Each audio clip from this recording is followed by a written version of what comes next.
이 시간 하나님께서 우리에게 주시는 말씀은 이사야 55장 6절로 9절까지입니다. 제가 가진 구약 성경 1036면에 있습니다. 이사야 55장 6절에서 9절까지의 말씀 다 찾으셨으면 제가 봉독해 드리겠습니다. 너희는 여호와를 만날 만할 때에 찾으라. 가까이 계실 때에 그를 부르라. 악인은 그의 길을, 불의한 자는 그의 생각을 버리고 여호와께로 돌아오라.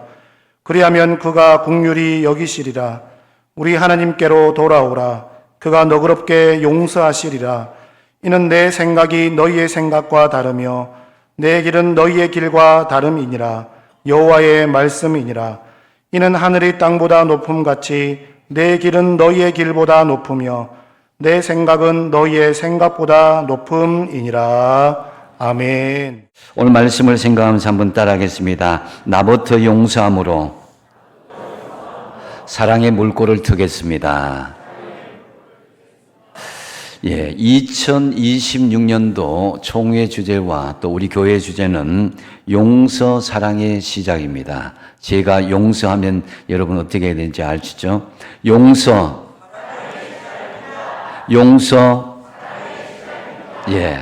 용서함으로 사랑하는 2026년 한 해를 만들어 나가시기 바랍니다. 여러분, 작년 우리 대한민국의 세계 국력 순위가 몇이나 될 줄 아십니까? 미국 US 뉴스지에 의하면은 세계 6위로 기록되었습니다. 우리 앞에 있는 나라는 미국과 중국, 러시아와 영국, 독일이 위치하여 있고 프랑스와 일본이 우리보다 더 뒤에 랭크되어 있다는 것은 참으로 놀라운 사실입니다. 우리나라는 특히 보면은 기술 혁신 부분과 군사력, 문화 영향력 부분에서 특히 세계적으로 앞선 분야로 인정을 받았습니다. 정말 이 작은 땅덩어리에서 이런 엄청난 결과를 나타내었다는 것은 다 하나님의 은혜인 줄로 믿습니다. 우리는 지금 어느 때보다도 눈부신 성장과 번영 속에 살아가고 있습니다. 그런 반면에 우리 사회는 남북과 동서, 좌우의 이념 갈등으로 서로에게 상처 주고 아픔이 더욱더 심화되어 가는 현상들이 가속화되는 것이 또한 오늘날 우리의 현실이기도 합니다. 작년 한국 리서치의 조사에 의하면 10명 중에 8명 이상이 우리 사회 속에 갈등이 아주 심각하다고 느낀다고 응답을 했습니다. 이러한 갈등은 정치나 경제, 사회, 이념 거의 모든 분야에서 이어져서 사실은 서로가 충돌하고 폭발한 일들이 곳곳마다 일어나고 있습니다. 더 우려스러운 사실은 비단 교회 밖에서뿐만 아니라 교회 안에서까지 그 영향을 미치고 있다는 것입니다. 교회는 마땅히 세상의 불신과 미움, 다툼과 상처를 싸매고 찢어진 것을 회복시키는 화해하는 그런 공동체가 되어야 합니다. 그럼에도 교회가 세상 속에 선한 영향력을 미치지 못한 채 어쩌면은 세상보다 더 깊은 미움과 다툼, 단절의 아픔을 겪고 있는 이 현실을 어떻게 이해해야 되겠습니까? 하나님은 또한 우리 교회 공동체를 보면서 어떻게 보시겠습니까? 물론 세상의 죄악이 관영한 현실과 각박한 현실이라고 우리가 말할 수도 있습니다. 그렇지만 여러분, 보다 근본적인 원인은 우리가 복음의 핵심 진리인 용서와 사랑의 능력을 상실했기 때문이 아닌가라고 여겨집니다. 이사야서 43장 25절에 보면은 하나님께서 나 곧 나는 나를 위하여 네 허물을 도말하는 자니 네 죄를 기억하지 아니하리라 그랬습니다. 하나님께서는 이스라엘 백성들의 죄악을 용서하여 주시는데 그 전제로 무엇 때문에 그러냐? 바로 곧 나를 위하여 그랬습니다. 죄인인 우리를 용서하시는 것, 이것이 바로 하나님 자신을 위하여 용서하신다라는 거죠. 여러분, 세상에서 제일 억울한 사람은 누구겠습니까? 상처를 받은 사람이라고 생각하지만 그렇진 않습니다. 받은 상처 때문에 오히려 용서해 주지 않고 상처 준 사람보다 더 큰 상처를 받고 있는 자기 자신이 바로 그 마음에 정말 가장 억울하고 분통한 사람이 아닌가 여겨집니다. 그렇다면 우리는 누구 때문에, 누구를 위하여 용서해야 되는 것입니까? 먼저 나 자신 때문이라도 용서하고 그 용서를 선포하고 살아갈 수 있어야 될 것이다 라는 거죠. 그래야 내가 정말 숨쉬고 살아갈 수가 있습니다. 만약에 용서하지 않고 계속 우리 마음에 그것을 담아 지내고 있다면 그것 때문에 우리의 마음의 상처뿐만 아니라 육신의 건강도 점점 나빠지고 말 것입니다. 이것이 또한 사탄이 우리에게 노리는 것이기도 하고요. 용서는 먼저 누구를 위한 것이다? 나를 위한 것이다 라는 거죠. 하나님 스스로도 나를 위해서라도 내가 너희들의 죄를 용서하시겠다는 것처럼 우리도 우리 나 자신을 위해서 먼저 용서할 수 있어야 된다는 거죠. 우리가 상처를 딛고 일어서기를 원하신다면 내게 상처를 준 사람들, 우리 자신을 위해서라도 용서하시는 저와 여러분 되시기 바랍니다. 그렇다면 내가 용서함으로 사랑을 실천하기 위해서 우리가 오늘 본문을 통해서 결단할 것이 무엇이겠습니까? 먼저 십자가의 용서 앞으로 나올 수 있어야 됩니다.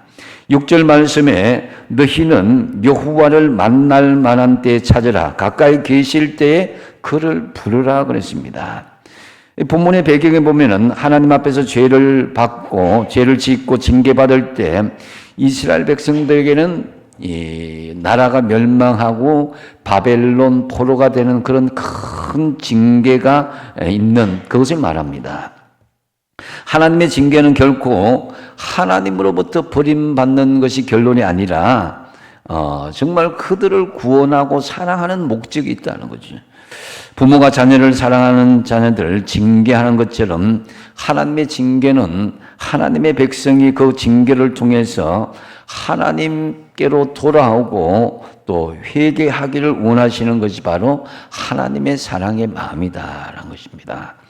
즉 하나님께서 이스라엘 백성들에게 바벨론의 포로 생활을 하게 하신 것은 그들을 버리신 것이 아니라 돌아오라, 회개하고 다시 하나님께로 돌아오기를 원하시는 것이 하나님의 진심이고 그 진심이 사랑의 마음이다라는 거죠. 이것을 우리가 신약적으로 해석을 하면은 바로 예수님의 십자가의 용서 앞으로 나오는 것이다라는 것입니다. 용서는 예수님의 십자가 앞으로 나와야 진정한 용서가 성립된다라고 할 수 있습니다. 그래서 에베소서 4장 32절 말씀에 서로 용서하기를 하나님이 그리스도 안에서 너희를 용서하심과 같이 하라라고 말씀합니다.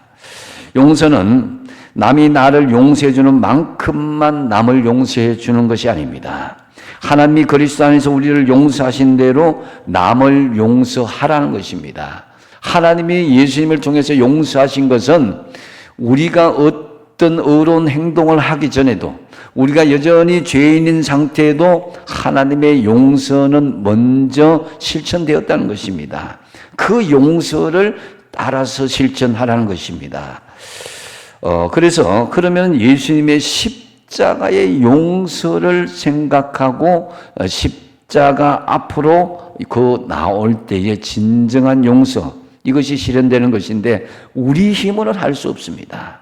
예수님의 십자가 앞으로 나올 때에 용서의 역사가 일어나게 된다라는 것입니다. 주님은 언제든지 우리와 만나기를 원하고 우리 가까이 계십니다. 주님 만나기를 사모하며 우리 주님을 가까이 하시기를 힘써 주시기 바랍니다. 어린아이가 부모와 떨어지면요, 사고 나기 쉽습니다. 신앙도 마찬가지입니다. 하나님과 멀어지고 떨어지게 되면 문제가 야기될 수밖에 없는 것이죠. 어중간하게 주님을 멀찍이 따라가면은 문제가 생길 수밖에 없습니다.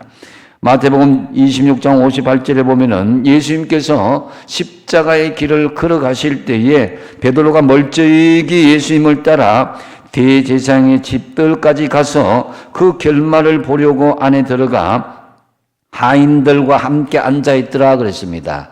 따라가기는 따라가는데 멀찍이 따라가다 보니까 예수님을 십자가의 그 현장에 가는 데까지만 가고 주님과 동행하지 못하고 십자가의 그 길을 같이 걸어가지 못했던 것입니다. 그리고 주님의 십자가 앞으로 나왔다면 가까이 계실 때에 그를 부르라 이렇게 말씀합니다. 하나님께 간절히 부르고 기도하라는 것이죠. 오늘 본문에서 바벨론 포로로 고난을 겪는 백성과 같이 우리도 여전히 힘이 들고 어려울 때에 하나님이 우리 곁에 계시고 우리를 가까이 찾아오신다는 것이죠. 그래서 그럴 때에 우리는 간절히 하나님 앞에 부르짖고 기도할 수 있어야 된다는 거죠. 저는 특별히 간절히 부르짖을 때가 신년초고 특별히 내일부터 3일간 있게 될 부흥성의 기간이라고 생각합니다. 2026년을 시작하면서 하나님을 만날 만한 때 만나고 가까이 계실 때에 부르짖는 저와 여러분이 되시기 바랍니다.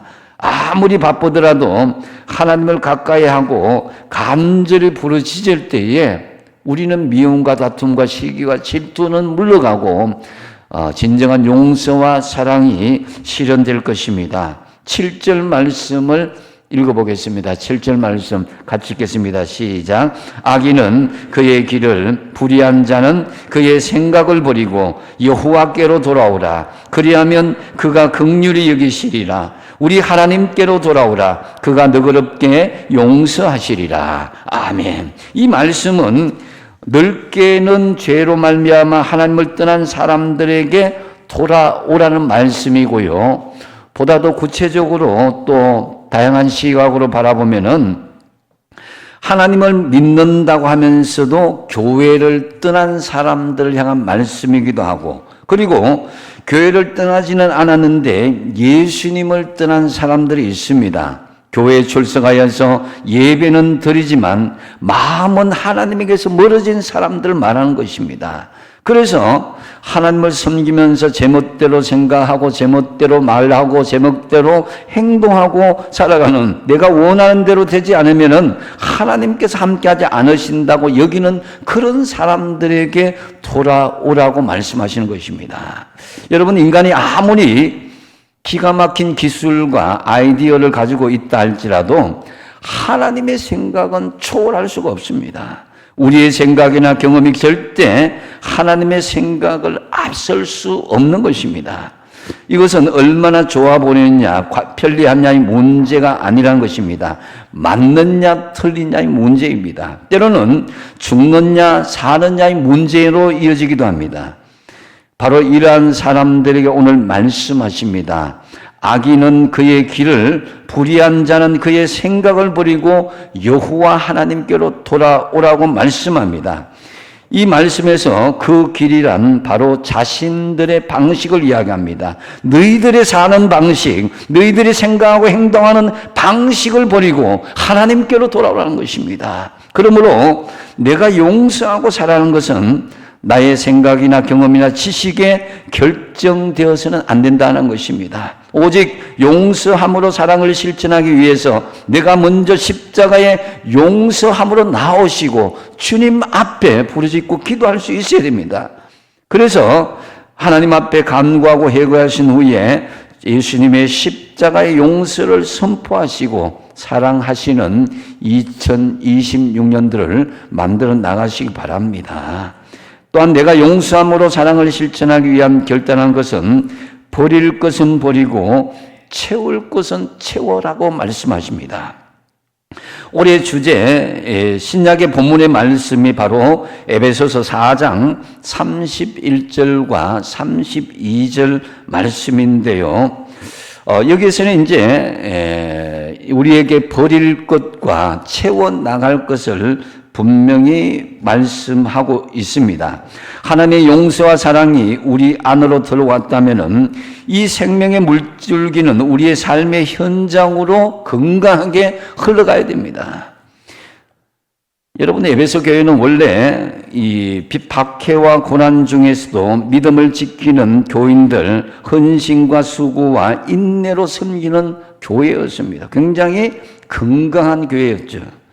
신앙생활 하다가 조금만 어려워도 여러분 신앙생활 그만두는 사람들이 있는데, 그러한 박해 속에서도 신앙을 붙드는 성도들이 있는 아름다운 교회가 에베소 교회였습니다.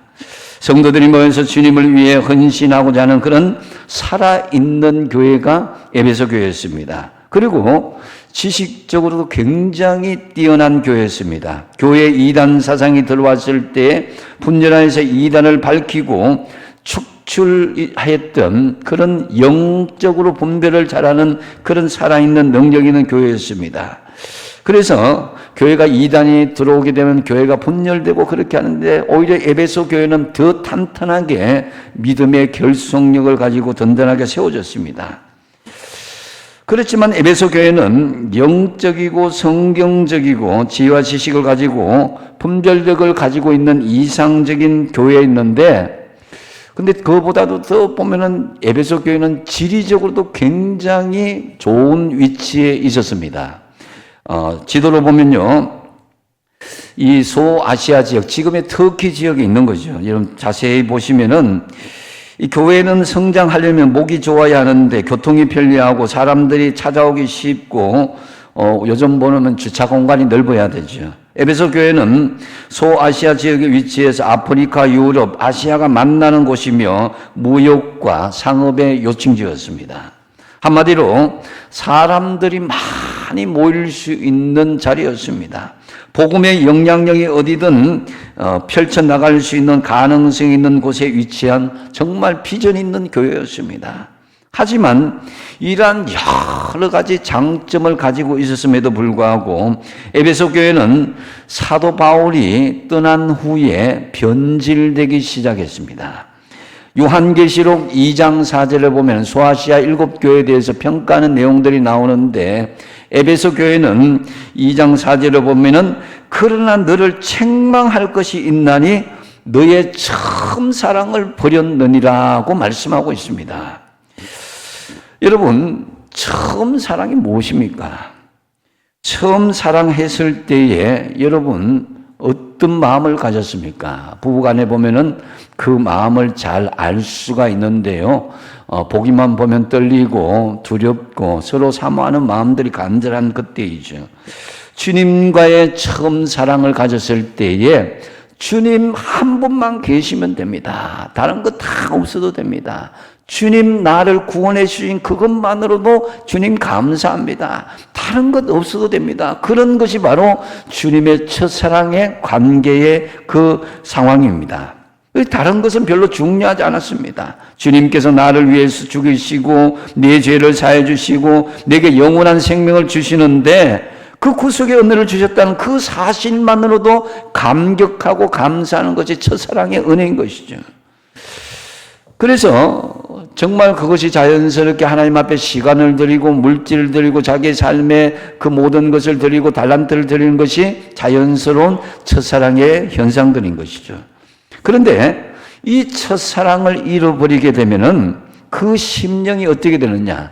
쓰레기통이 되어버린 거예요.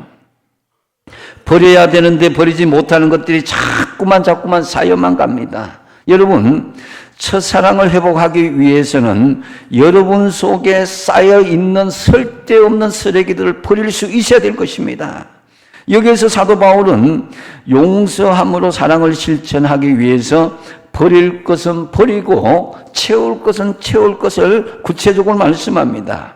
먼저 버릴 것은 에베소서 4장 31절에 한번 읽어보겠습니다. 시작. 너희는 모든 악독과 노함과 분냄과 떠드는 것과 비방하는 것을 모든 악의와 함께 버리고. 아멘.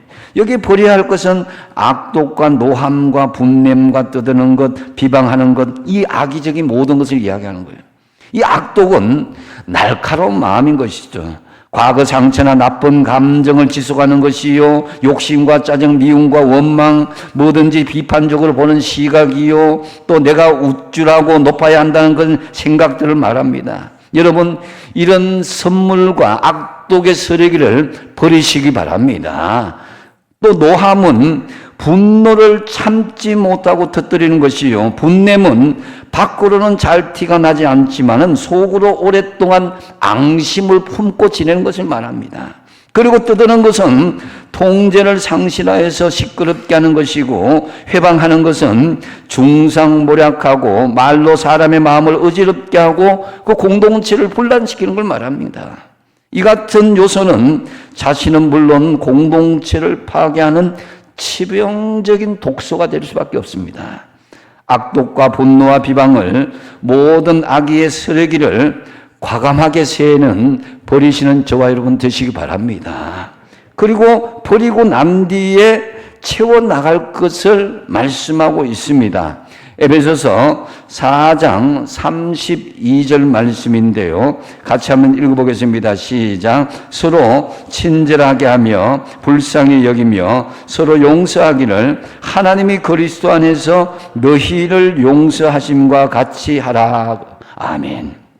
여러분 불필요한 쓰레기를 다 비우고 난 그 빈자리에 바울은 친절하라는 것입니다. 불쌍히 여기라는 것입니다. 이것을 채우라는 것입니다. 친절하는 것은 우리가 당연히 남에게 우리의 마음을 배려하는 것이고, 이 불쌍히 여기는 마음은 남을 정말 같이 아파하고 같이 그 마음을 공유하는 것을 이야기하는 것이죠.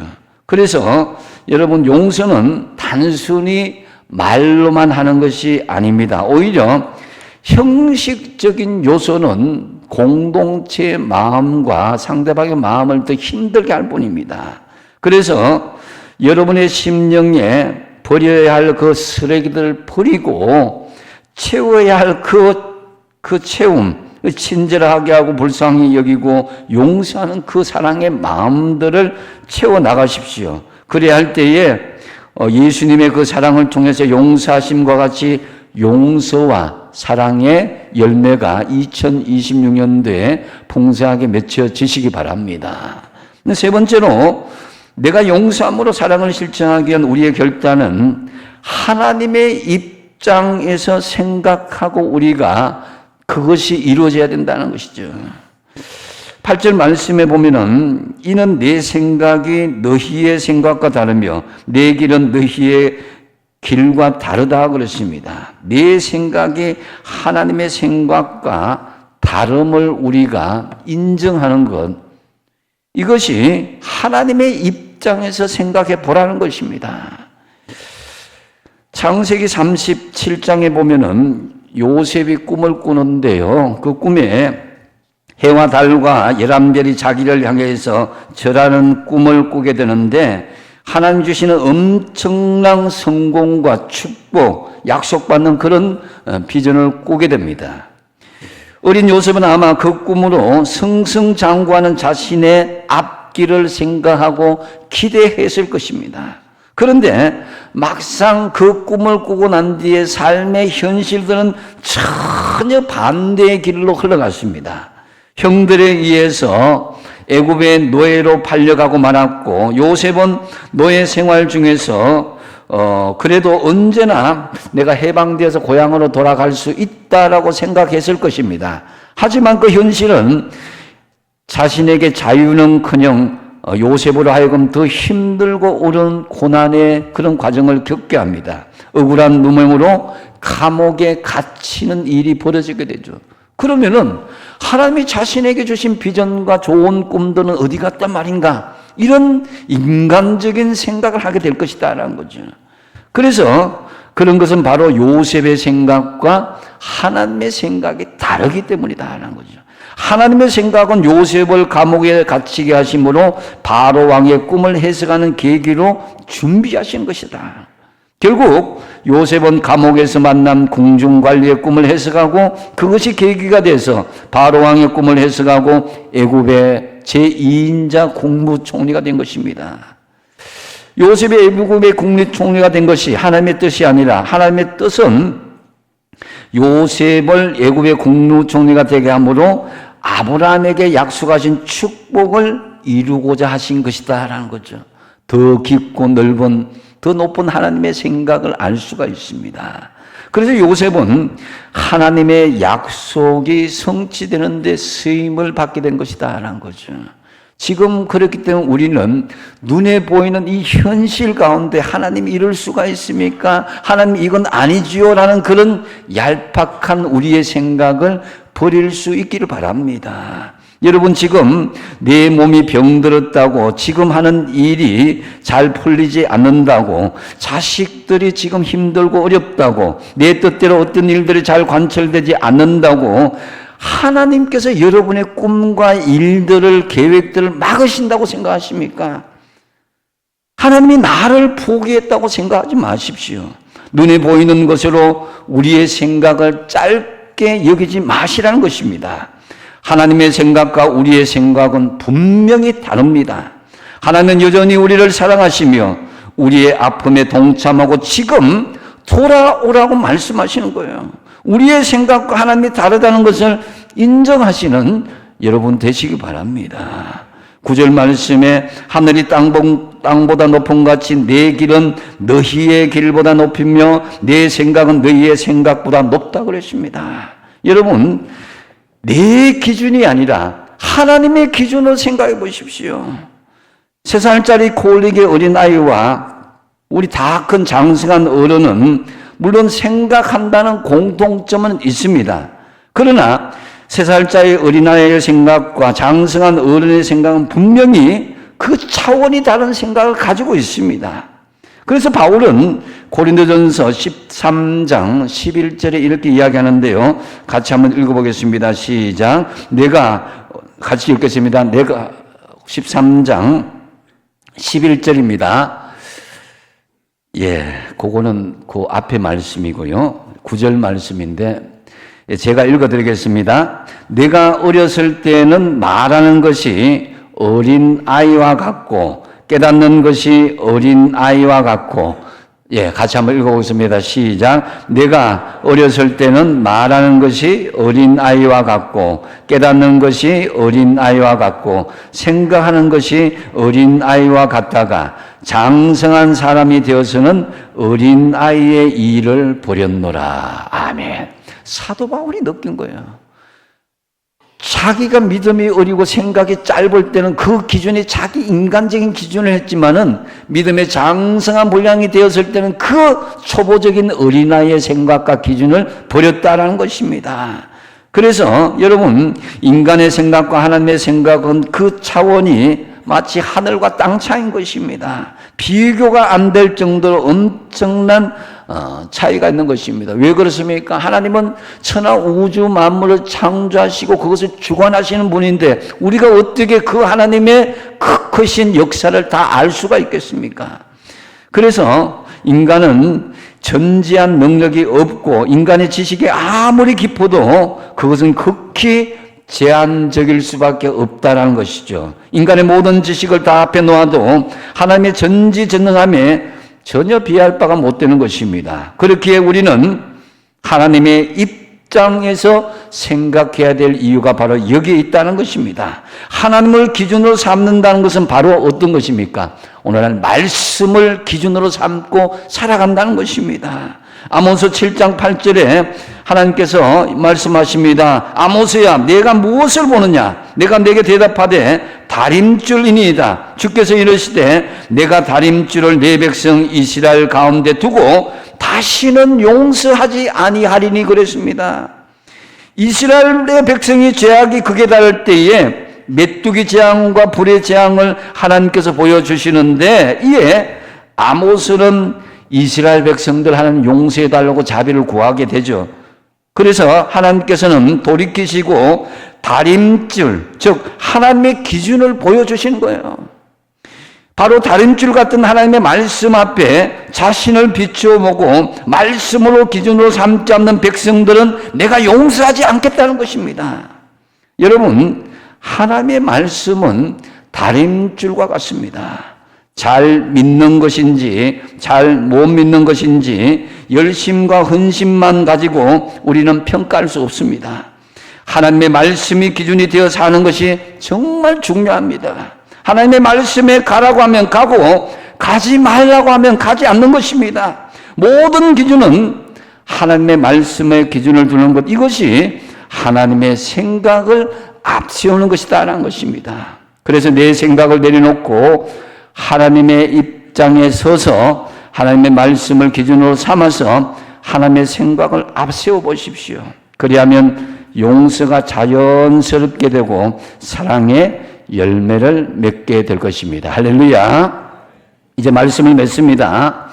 내가 용서함으로 이 사랑을 실천하기 위해서 결단하는 것은 먼저 십자가의 용서 앞으로 나와야 됩니다. 내 힘으로 내 능력을 할 수 없습니다. 하나님께서 예수님을 통해서 십자가의 그 사랑을 닮은 것처럼 나오셔야 된다. 하나님께 간구하고 회개하신 후에 예수님의 십자가 용서를 선포하시고 사랑하십시오. 두 번째로 버릴 것은 버리고 채울 것은 채우라고 말씀합니다. 우리 심령에 버려야 될 쓰레기는 이제 과감하게 비워내십시오.